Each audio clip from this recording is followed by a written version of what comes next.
Hello everybody, look what I brought back, Train Lab. I haven't done one in 2 years and people have asked me about it. And I know I've been lazy and stuff, but I just didn't have the space to do some things I want to do, to be honest with you. But right now, I'm at the Freight Yard, Model Trains and More, and Dave, the owner, has given me a spot to work in since I have very little space in my house. And if you're not familiar with Train Lab, the whole idea behind Train Lab is, can it be done in HO scale? So the first Train Lab was weathering a car for 1 year outside, natural weathering. Can it be done? And it was a die-cast car and it did weather and fade.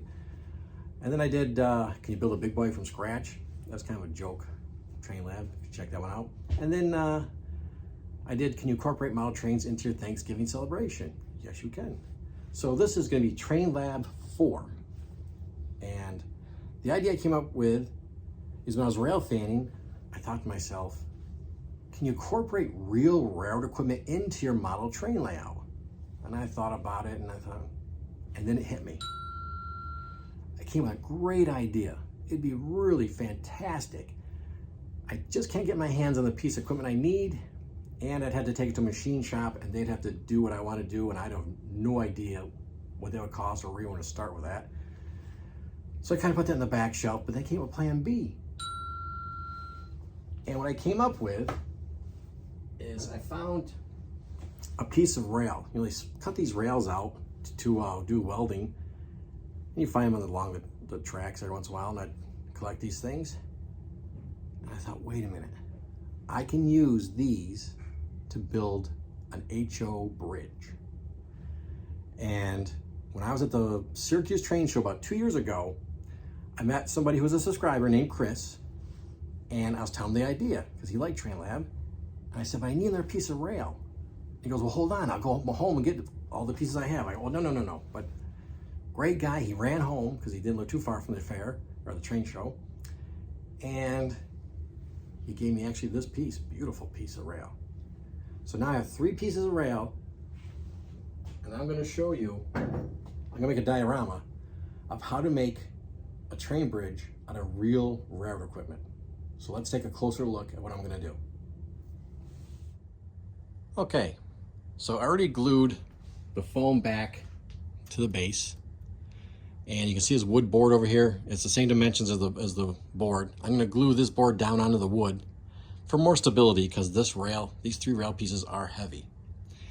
And to keep the rails in place, I'm going to take this tool, which I've been working on, to grind it down very thin, just to twist out some holes, and I'll insert these dowels. So we'll do, for the centerpiece, we'll do 3 because that's the biggest, heaviest rail, like so. And I got magnets. We'll glue the magnets to the dowels, and that'll help keep the rails in place and steady. And I have these 2 under truss bridges by Atlas. So I just put them together, if I can do it quick, hopefully. And these will go, whoops, across like that. Hand in a little on that. And of course we'll have water flowing underneath. And I decided, because Chris donated that piece of rail, this railroad tracks will go over Chris Creek. So I have a background by Instant Horizons. I think it's the country to city or city to country, doesn't matter, whichever. Whoops, get down there. That'll be on the backdrop back here. And I plan on, making sides like it's at the edge of a cliff, like it's in a ravine kind of feeling. And this black line will be the center line for the track, so they'll be closer because I have another diorama that this will match up to. And I'll get some more supplies because I got to glue the foam to the wood.